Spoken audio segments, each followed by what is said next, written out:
आज हम भारत के राष्ट्रपति के बारे में देखेंगे, पढ़ेंगे और उससे जुड़ी हुई सारी बातों का अध्ययन करेंगे। तो भारत का राष्ट्रपति जो होता है संसद का भाग होता है। भारत का जो संसद है वो लोकसभा, राष्ट्रपति और राज्यसभा को मिल करके बनता है। तो भारत के राष्ट्रपति को जानने के लिए एक फॉर्मूला पर आप अमल करें और वो है सबसे पहले अर्हता और शर्तें। राष्ट्रपति के लिए क्या है, चुनाव नियुक्ति कैसे होता है, उसके शपथ कैसे होता है, उसकी पदावधि कितने दिन होती है, उसको वेतन और भत्ते का क्या हाल है, उसकी पदमुक्ति कैसे होती है, हटाया कैसे जाता है, शक्तियाँ और कार्य क्या होता है। तो ये फॉर्मूला चाहे उपराष्ट्रपति हो, प्रधानमंत्री हो, कैग हो, महान्यवादी हो, आगे हम देखेंगे। इस फॉर्मूले को आप याद रखें तो कभी किसी संवैधानिक पद के बारे में जानने में आपको कोई दिक्कत नहीं होगी। आप सपोज करें आप किसी भी नौकरी करने के लिए जाते हैं तो सबसे पहले आपका कोई अर्हता मांगी जाती है, योग्यता मांगी जाती है या शर्तें मांगी जाती है। उसके लिए कोई नियुक्ति प्रक्रिया होती है, ठीक है। नियुक्ति होने के बाद आप ज्वाइनिंग करते हैं यानी शपथ लेते हैं। उसके बाद वहाँ आपको ये पता चलता है कि आपकी ये पदावधि कितने दिन होगी, शपथ लेने के बाद पता चलता है, ठीक है। उस दिन से 60 साल तक होती है। फिर आपको वेतन भत्ते तय होते हैं समय समय पर उस नौकरी के दौरान। फिर उसमें हटाने की प्रक्रिया होती है कि आप 60 साल में रिटायर हो जाएंगे, उससे पहले कुछ गलत करते हैं, नियम कानून तोड़ते हैं तो आप बर्खास्त हो जाते हैं। और फिर आपको उस नौकरी में होने के नाते कोई शक्तियाँ और कार्य पावर आपको दिया जाता है। उसी प्रकार इन 7 फॉर्मूला को आप याद कर लें। तो भारत के राष्ट्रपति के बारे में हम पहला देखते हैं अर्हता व शर्तें। तो भारत के राष्ट्रपति के लिए सबसे पहली बात जो है वो भारत का नागरिक हो, उम्र 35 वर्ष हो चुका हो, वह लोकसभा और राज्यसभा का सदस्य ना हो, लाभ के पद पर कोई ना हो, लोकसभा में चुने जाने की योग्यता रखता हो, ध्यान रहे, और मानसिक दिवालीपन का शिकार ना हो। ये उसकी अर्हता, योग्यता या शर्तें कहें राष्ट्रपति के लिए होती है। अब हम अगला देखते हैं। अब बात आती है कि राष्ट्रपति का चुनाव कैसे होता है। तो राष्ट्रपति का चुनाव राष्ट्रपति उपराष्ट्रपति निर्वाचन अधिनियम 1952 के तहत होता है, जो एकल संक्रमणीय पद्धति अनुपातिक पद्धति के द्वारा होता है। तो राष्ट्रपति के चुनाव के लिए जरूरी है कि कम से कम 50 प्रस्तावक और 50 अनुमोदक जरूरी है। जो चुनाव के लिए कैंडिडेट होते हैं उसे 15,000 रुपया आरबीआई के पास जमा करना होता है, ठीक है। और जो राष्ट्रपति को चुनता है तो वो एक निर्वाचक मंडल के तहत वो चुनाव होता है। और उस निर्वाचक मंडल में कौन कौन होते हैं, कौन राष्ट्रपति को चुनता है, तो उसमें जो है लोकसभा और राज्यसभा के निर्वाचित सदस्य होते हैं, माना सांसद और विधायक। उसी प्रकार से विधान मंडल के जो है निर्वाचित सदस्य होते हैं, विधानसभा के, और दिल्ली और पांडिचेरी विधानसभाओं के, ठीक है। चूँकि केंद्र शासित प्रदेशों में केवल इन्हीं के पास अभी फिलहाल अभी तक की स्थिति में विधानसभा है, तो इनके निर्वाचित सदस्य भी राष्ट्रपति के चुनाव में भाग लेते हैं। ये निर्वाचक मंडल के भाग होते हैं। आगे हम देखते हैं कि इसका चुनाव कैसे होता है। तो राष्ट्रपति का चुनाव जो होता है 1971 की जनगणना के आधार पर होता है और यह 2026 तक ऐसे ही बरकरार रहेगा, ठीक है। तो उसमें सांसद और विधायक निर्वाचक मंडल का भाग होता है। तो देखते हैं कि एक विधायक का मत मूल्य क्या होता है, कितना होता है। तो एक विधायक का मत मूल्य होता है, आप देख सकते हैं कि राज्य की कुल जनसंख्या बाय राज्य विधानसभा के निर्वाचित कुल सदस्य गुना 1/1000। इसमें जितना निकलेगा वो एक विधायक का मत मूल्य निकलेगा, मतलब वोट निकलेगा। उसी प्रकार सांसद का जो मत मूल्य होता है वो होता है सभी राज्यों के विधायकों के मतों का कुल मूल्य, ठीक है। एक विधायक के मिलने के बाद पूरे देश भर के जितने विधायक होते हैं उनके सभी मूल्यों को जोड़ने के बाद और संसद के जो निर्वाचित सदस्यों की जो कुल संख्या है उससे भाग देते हैं, तो एक सांसद का मत मूल्य निकल जाता है। इसको चूँकि आपको लाख समझाए लेकिन ये समझ में आता नहीं है, आपको खुद पढ़ लेना, इस चीज़ को देख ले ध्यान से कि निर्वाचक मंडल के जो प्रत्येक सदस्य को जो है ना केवल एक मतपत्र दिया जाता है, ठीक है। और जब मतदाता मतदान करता है उस समय वह उम्मीदवारों के नाम के आगे वरीयता क्रम लिखता है, 1 2 3 4 आदि अंकित कर देता है, प्रेफरेंस देता है। इस प्रकार से मतदाता जो है उम्मीदवारों की उतनी वरीयता दे सकता है जितने उम्मीदवार होते हैं। मान लीजिए कि 5 उम्मीदवार है तो उसमें किसी को 5 दे सकता है, 4 3 2 1 इस तरह से दे सकता है। यदि 10 है तो उसका हाईएस्ट रैंक 10 दे सकता है। तो ये वो अपनी वरीयता क्रम में डालता है। सपोज कीजिए कि प्रथम चरण में प्रथम वरीयता के मतों की जब गणना होती है तो जो 50% प्लस 1 वोट चाहिए जीतने के लिए, वो यदि हो जाती है तो उम्मीदवार को विजय घोषित कर दिया जाता है। और नहीं तो यदि उससे कम हो जाता है तो उसमें क्या होता है कि मतों के जो स्थानांतरण की प्रक्रिया अपनाई जाती है। इसमें प्रथम वरीयता के न्यूनतम मत प्राप्त करने वाले उम्मीदवारों के मतों को रद्द कर दिया जाता है और इसके द्वितीय वरीयता के मत अन्य उम्मीदवारों के प्रथम वरीयता के मतों में हस्तांतरित कर दिए जाते हैं। और ये प्रक्रिया तब तक चलती है जब तक उम्मीदवार को निर्धारित मत नहीं प्राप्त हो जाए। ये जटिल प्रक्रिया है। अब बात होती है कि इतनी जटिल प्रक्रिया क्यों अपनाई गई। इतनी जटिल प्रक्रिया अपनाने के मुख्य रूप से यदि माने तो 2 कारण हैं। पहला कि देखिए राष्ट्रपति जो होता है भारत में वो एक नाममात्र की शक्ति होता है, केवल कार्यकारी शक्ति होता है। मुख्य जो शक्ति होता है वो प्रधानमंत्री के पास होता है। राष्ट्रपति केवल उसके नाम से मतलब प्रधानमंत्री शासन करता है, मतलब एक इसीलिए राष्ट्रपति के बारे में कहा जाता है क्या वो रबर स्टैम्प है। आगे हम लोग देखेंगे जब प्रश्नों को हल करेंगे तब। तो पहली बात है कि राष्ट्रपति एक नाममात्र का कार्यपालिका प्रधान होता है, इसीलिए उसका चुनाव नहीं होता है, इसीलिए प्रधानमंत्री का चुनाव होता है। सपोज कीजिए कि यदि राष्ट्रपति का भी चुनाव हो तो ये तो अजीबोगरीब स्थिति हो जाएगी कि शक्ति 2 व्यक्ति में होगा, ये कहीं दुनिया में नहीं होता है। तो राष्ट्रपति ब्रिटेन के राजा की हैसियत रखता है, वो उनके नाम से सब कुछ होता है लेकिन वो पावर नहीं होता है, इसीलिए सीधे उसकी जो है वास्तविक शक्ति चूँकि है नहीं, इसीलिए उसकी चुनाव जो है अप्रत्यक्ष रूप से अपनाया गया। दूसरा जो कारण है ये चुनाव यदि उसको भी सीधे चुनता जनता के द्वारा तो बहुत ये खर्चीला, समय और ऊर्जा में बहुत ज़्यादा अपव्यय हो जाता। तो इसीलिए भी राष्ट्रपति के चुनाव को सीधे जनता के द्वारा नहीं चुना जाता है और एक अनुपातिक पद्धति द्वारा एकल संक्रमणी मत के द्वारा इसको चुना जाता है। अब मान लीजिए कि चुनाव में किसी प्रकार का कोई विवाद हो तो क्या होगा। तो विवाद जो होगा, ध्यान रखें कि विवाद केवल सुप्रीम कोर्ट में सुना जाएगा और विवाद जो होगी चुनाव खत्म होने के बाद ही उसे चुनौती दी जा सकती है। ये भी ध्यान रखना है केवल जो उम्मीदवार है या भाग लेने वाले जो सदस्य वही राष्ट्रपति के चुनाव से संबंधित कोई यदि उसे गलत लगता है तो उसको चुनौती दे सकता है। ध्यान रहे कि विधानसभा के भंग होने या किसी विधायक या सांसद के रिक्ति होने के आधार पर इसे चुनौती नहीं दी जा सकती है। मान लीजिए किसी राज्य में विधानसभा भंग है और उस समय राष्ट्रपति का चुनाव होता है तो इस आधार पर हम नहीं कह सकते हैं कि राष्ट्रपति का चुनाव अवैध हुआ है, क्योंकि उस राज्य में तो विधानसभा था ही नहीं, तो ये नहीं होता। तो अगला है कि मान लीजिए राष्ट्रपति किसी भी कारण से चुनाव प्रक्रिया में कोई वजह से उसे अयोग्य ठहरा दिया जाता है या चुनाव को अवैध घोषित किया जाता है, तो अयोग्य ठहराने से पहले उनके द्वारा जो कार्य होता है वो अवैध नहीं होता, उसको वैध माना जाएगा। अब अगला देखते हैं कि राष्ट्रपति के शपथ के बारे में।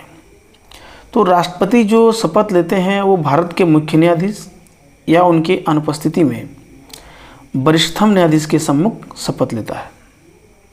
अब राष्ट्रपति के पदावधि की बात आती है।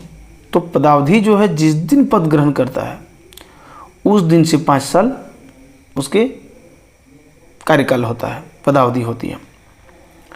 अब देखते हैं कि राष्ट्रपति के वेतन भत्ते क्या है। तो 5 लाख प्रति माह है भारत के संचित निधि से दिया जाता है और उनके पदावधि के दौरान कोई भी अलाभकारी परिवर्तन नहीं किया जा सकता है। अब राष्ट्रपति के हम पदमुक्ति की बात करते हैं कि राष्ट्रपति को हटाया कैसे जाता है।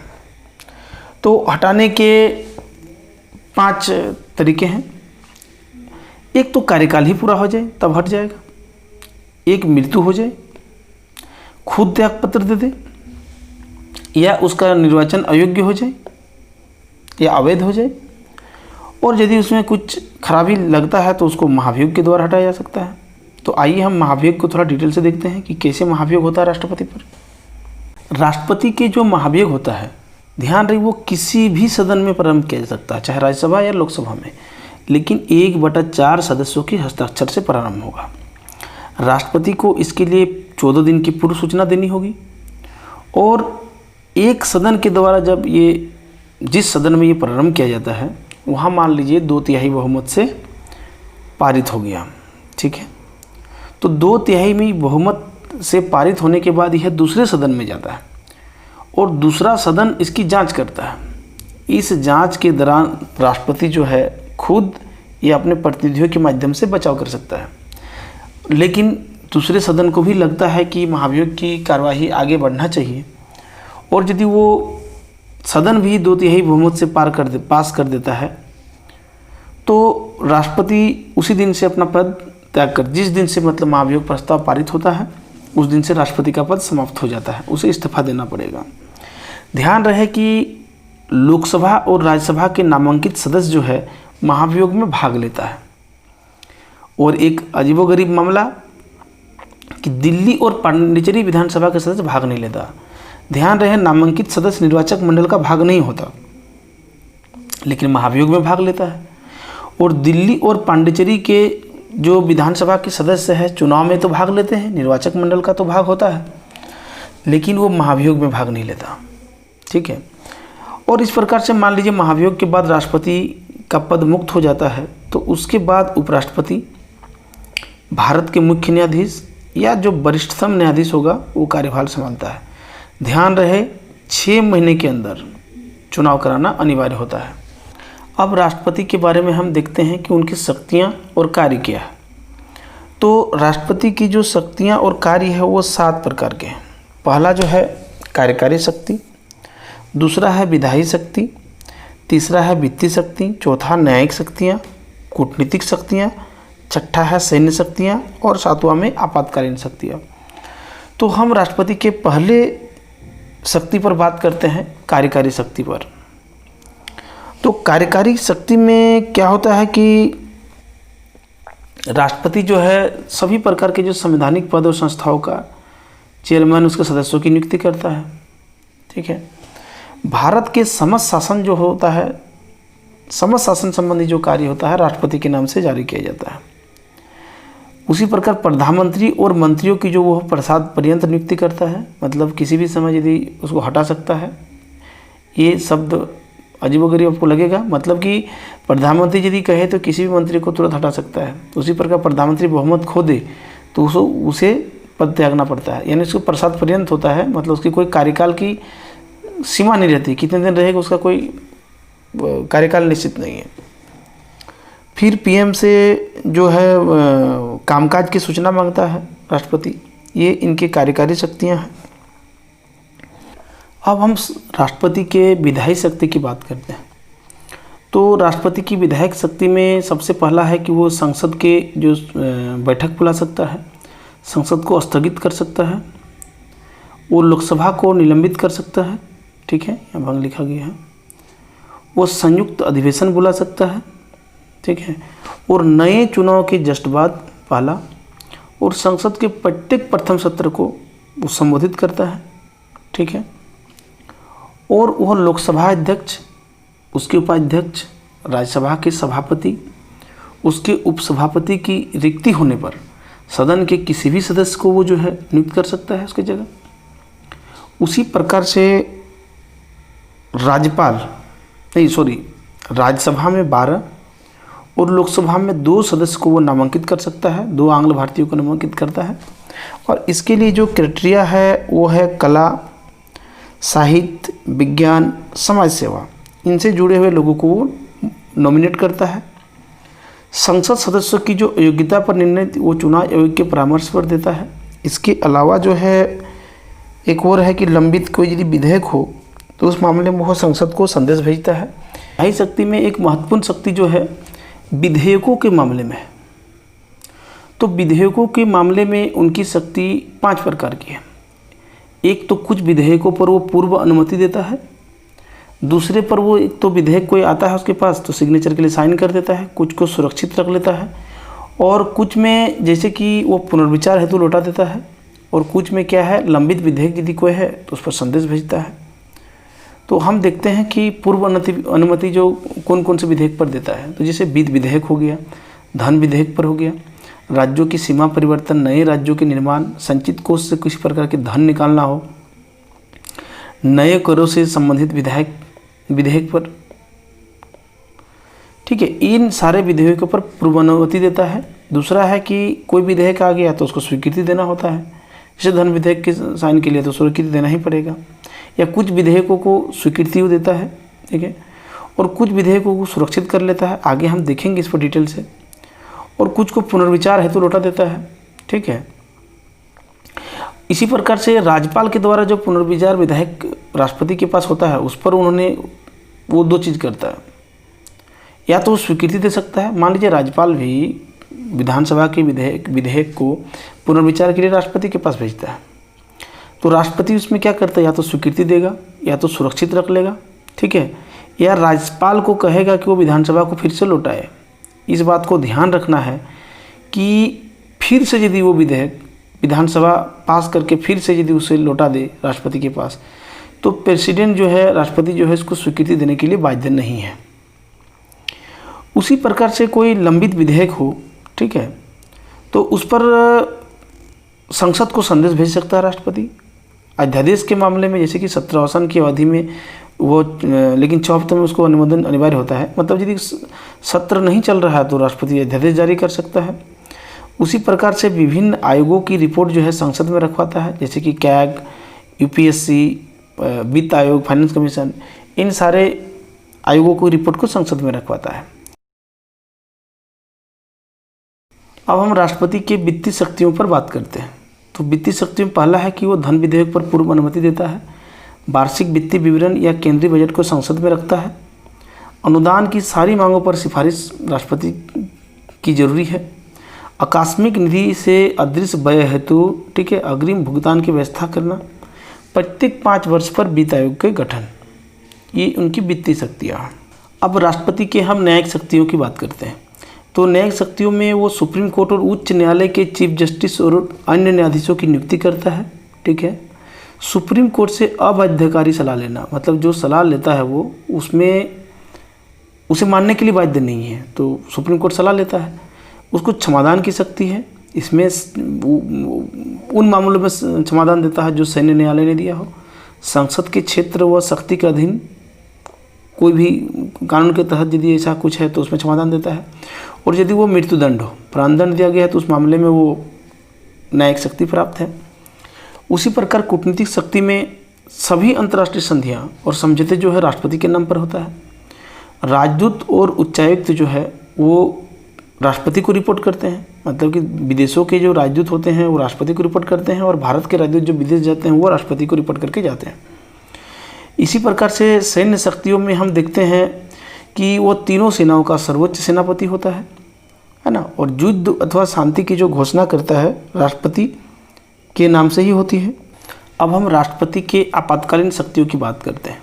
तो राष्ट्रपति को 3 प्रकार के आपातकाल की शक्ति है। एक अनुच्छेद 352 के तहत, अगला देखेंगे 356, वो राष्ट्रपति शासन लगाता है, इसमें तो राष्ट्रीय आपात है, और 360 जो है अनुच्छेद, मैंने 4 के गैप में है, 352, 56 और 60, तो 360 है वित्तीय आपातकाल। तो हम उस पर देखेंगे एक करके। तो हम पहले राष्ट्रीय आपात की बात करते हैं। तो राष्ट्रीय आपातकाल जो लगाया जाता है बाह्य आक्रमण, सशस्त्र विद्रोह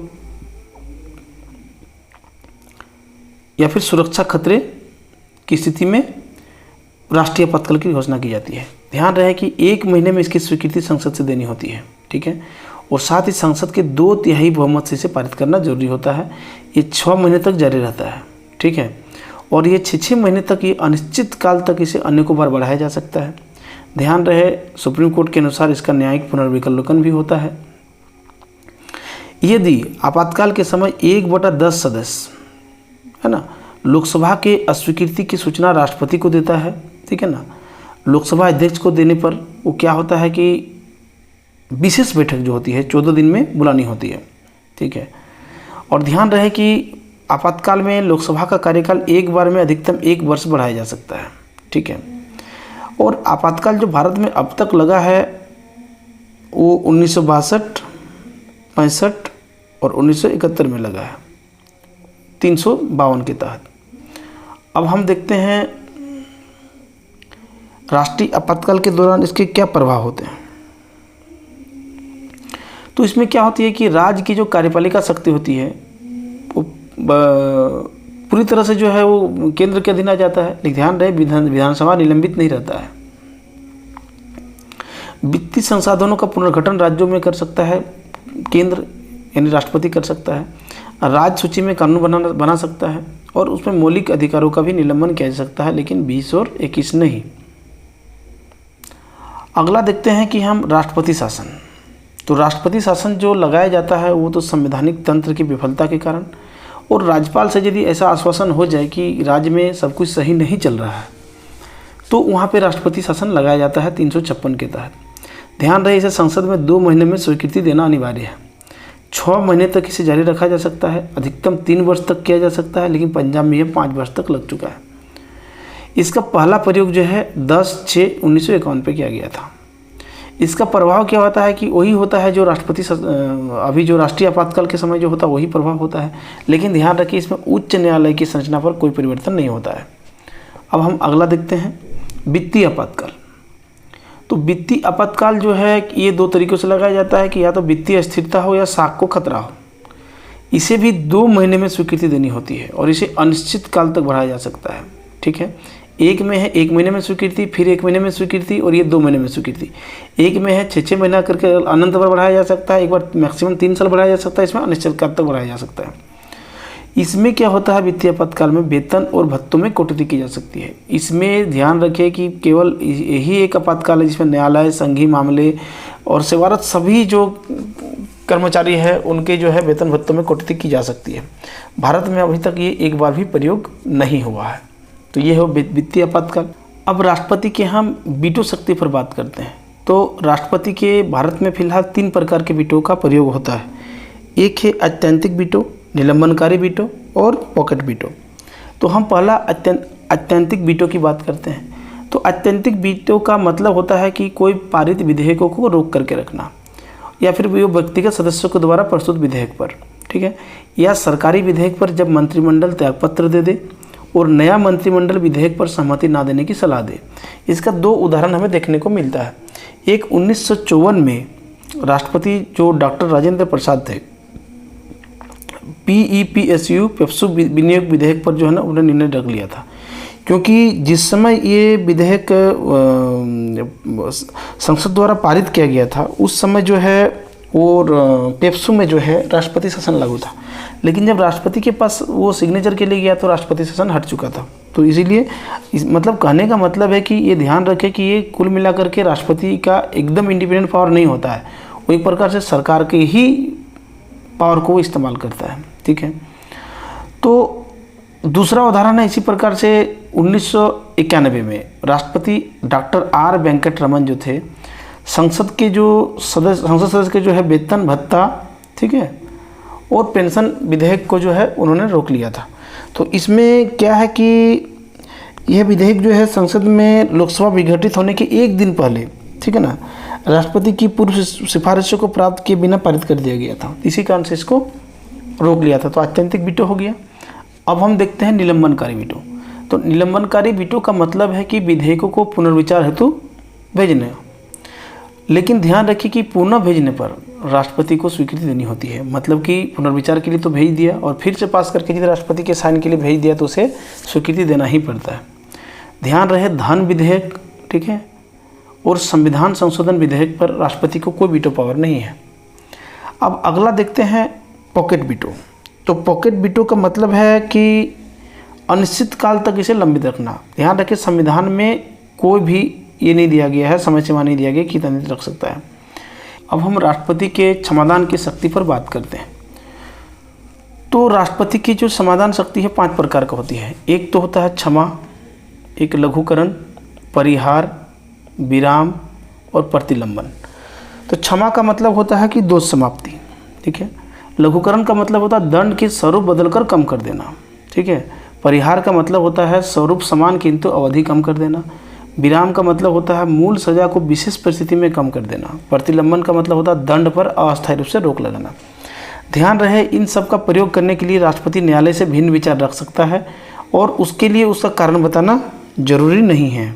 राज्यपाल की शक्तियां समान हैं, लेकिन राज्यपाल जो है सैन्य न्यायालय द्वारा दी गई सज़ा को क्षमा नहीं कर सकता है और मृत्युदंड के मामले में वो उसे क्षमा नहीं कर सकता है। हाँ, ये अलग बात है कि उसकी दंड अवधि को बाकी मतलब वो कम कर सकता है, उसे क्या स्वरूप को परिवर्तन कर सकता है, निलंबित कर सकता है, लेकिन उसे जो राज्य विधि के द्वारा जो मृत्युदंड दिया जाता है उसको क्षमा करने की शक्ति राष्ट्रपति को है, ना कि राज्यपाल को। उच्चतम न्यायालय ने, सुप्रीम कोर्ट ने राष्ट्रपति की क्षमादान शक्ति को जो है विभिन्न मामलों में अध्ययन करके कुछ सिद्धांत दिया है। उसमें उन्होंने कहा है कि दया की जो याचना करने वाला व्यक्ति है उससे राष्ट्रपति से मौखिक सुनवाई का अधिकार नहीं है। राष्ट्रपति जो है साक्ष्य का पुनः अध्ययन कर सकता है, उसका विचार न्यायालय से भिन्न हो सकता है, ठीक है। राष्ट्रपति इस शक्ति का प्रयोग केंद्रीय मंत्रिमंडल के सलाह से करेगा, परामर्श से करेगा। राष्ट्रपति अपने आदेश के कारण बताने के लिए बाध्य नहीं है, अभी तो हम लोगों ने पढ़ा था। राष्ट्रपति केवल दंड पर राहत दे सकता है, बल्कि प्रामाणिक भूल के लिए राहत भी दे सकता है, ठीक है। राष्ट्रपति को अपनी शक्ति का प्रयोग करने के लिए उच्चतम न्यायालय द्वारा कोई भी दिशा निर्देश निर्धारित करने की आवश्यकता नहीं है। राष्ट्रपति की इस शक्ति पर कोई भी न्यायिक समीक्षा नहीं की जा सकती, ध्यान रहे, सिवाय वहाँ राष्ट्रपति का निर्णय स्वेच्छाचारी, ठीक है, विवेक रहित, दुर्भावना अथवा भेदभावपूर्ण हो। जब क्षमादान की पूर्व याचिका राष्ट्रपति ने रद्द कर दी हो तो दूसरी याचिका नहीं जारी की जा सकती। ध्यान रहे, ये जो 7 नंबर का पॉइंट है, ये अफजल गुरु के मामले में, अफजल गुरु का जब मामला हुआ तो उसके आसपास में ये बात आई थी कि मतलब कि आप किसी को मतलब यदि क्षमा कर रहे हैं तो उसमें उसके लिए जो उसमें प्रभावित पक्ष है उसकी भावनाओं को भी देखना जरूरी है। तो यहीं पे आ जाता है कि स्वेच्छाचारी, विवेक रहित, दुर्भावना, मतलब कुल मिलाकर यदि कहा जाए तो इसमें न्यायिक समीक्षा हो सकती है। इसका मतलब घुमा फिरा के बात वही आती है, ठीक है। हम अब राष्ट्रपति का देखते हैं कि कुछ विवेकाधीन शक्ति है, स्वविवेक शक्ति है। वो कैसे है कि स्वविवेक शक्ति में जैसे कि वो पीएम के चयन में, मतलब कि मान लीजिए कि स्पष्ट बहुमत नहीं है सरकार के पास, तो वो किसी को भी या बहुमत दल के नेता को चुन सकता है, प्रधानमंत्री किसी को भी बना सकता है। पीएम का निधन हो जाए और बहुमत दल का कोई नेता ना हो तो वो ऐसा कर सकता है। मंत्रिपरिषद को भंग करना या लोकसभा को भंग करना, मान लीजिए कोई पार्टी अपनी विश्वास मत बहुमत खो चुका है और उसके बाद भी वो इस्तीफा नहीं देता है तो उसे भंग कर सकता है। कुछ विशेषता जैसे कि राजेंद्र प्रसाद 2 बार रहे, ठीक है ना, राधाकृष्णन 2 बार उपराष्ट्रपति 1 बार राष्ट्रपति रहे, वीवी गिरी दूसरे चक्र की मतगणना निर्दलीय उम्मीदवार विजयी रहे, नीलम संजीव 1 बार चुनाव में अपराजित हुआ, फिर बाद में निर्विरोध चयन हुआ, कुछ चीज़ें हैं, है ना। तो इस प्रकार से राष्ट्रपति का चैप्टर यहीं समाप्त हो जाता है। धन्यवाद।